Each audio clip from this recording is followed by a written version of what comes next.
Hi friends, வணக்கம். இது Pulsar 150 old model. இந்த வண்டியில் பார்த்தீங்கன்னா ஹெட்லைட் பவருக்காக எல்இடி லைட்டு செட் பண்ணுறோம்.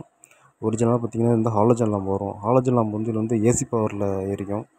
ஆனால் நம்ம எல்இடி செட் பண்ணுறதுல அதை வந்து டிசி பவராக மாற்றணும். ஏசிலேருந்து டிசி எப்படி கன்வெர்ட் பண்ணுறதும் இந்த வீடியோவில் பார்க்க போகிறோம். மற்ற வண்டிக்கு பார்த்தீங்கன்னா ஹெட்லைட்டுக்கு போகிற ஏசி லைனை கட் பண்ணிட்டு டிசி லைன் வந்து டைரெக்டாக கொடுத்துடலாம். ஆனால் இந்த வண்டியில் அப்படி கொடுக்க முடியாது. இந்த பல்சர் UG3 ஓல்டு மாடல்லாம் பார்த்தீங்கன்னா இந்த பாடி கண்ட்ரோல் யூனிட் கொடுத்துருப்பாங்க. இதுக்கு பவர் வந்த பிறகு தான் அதுக்கப்புறம் தனித்தனியாக பிரித்து கொடுக்கும். ஹாரனு, ஹெட்லைட்டு, இண்டிகேட்டர் எல்லாத்தையும் தனித்தனியாக போகும். அதனால் பார்த்திங்கன்னா இதுக்கு நம்ம டைரெக்டாக டிசி பவர் கொடுக்க முடியாது.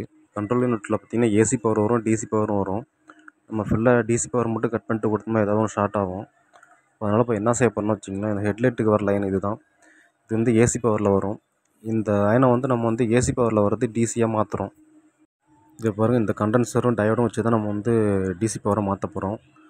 அந்த ரெண்டு சைடும் வருது பாருங்கள், இதுதான் டயோடு. இது வந்து ஏசி பவர் வந்து டிசி ஆகும். சென்ட்ரல் அண்டு கண்டென்சர் வந்து பவரை வந்து கண்ட்ரோல் பண்ணி கொடுக்கும். சென்ட்ரலில் இருக்க பாருங்கள், இது வந்து ரெண்டு கண்டென்சரையும் எர்த்தையும் ஒன்றாக்கி எடுத்துக்கிட்டேன். மேலே வந்து அவுட்புட் லைனு, கீழே ரெண்டும் இன்புட்டு. அதுலேருந்து தான் இதுலேருந்து ஏசி பவர் எடுக்கணும். ஏசிஐ அவுட்புட் வந்து டிசியாக மாறி போகும்.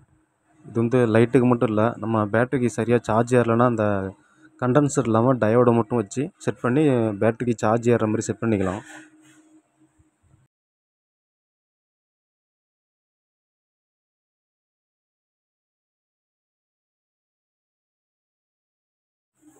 இதில் பாருங்கள், இது ரெண்டு கண்டென்சரையும் ஜாயின் பண்ண எர்த்து. இது வந்து ஹெட்லைட்டு போகிற எர்த்து லைனில் கொடுக்கணும்.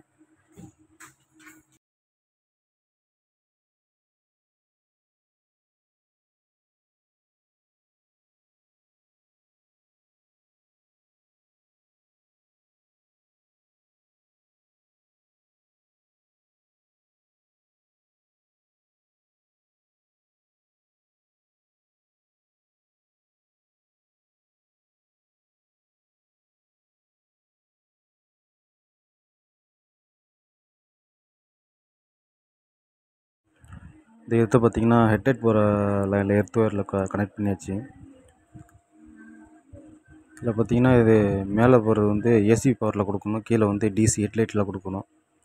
மேலே ரெண்டும் ஏசி பவர்லேருந்து சுவிட்சிலேருந்து வர ஏசி பவரில் டிம் பிரைட்டில் கொடுக்கணும்.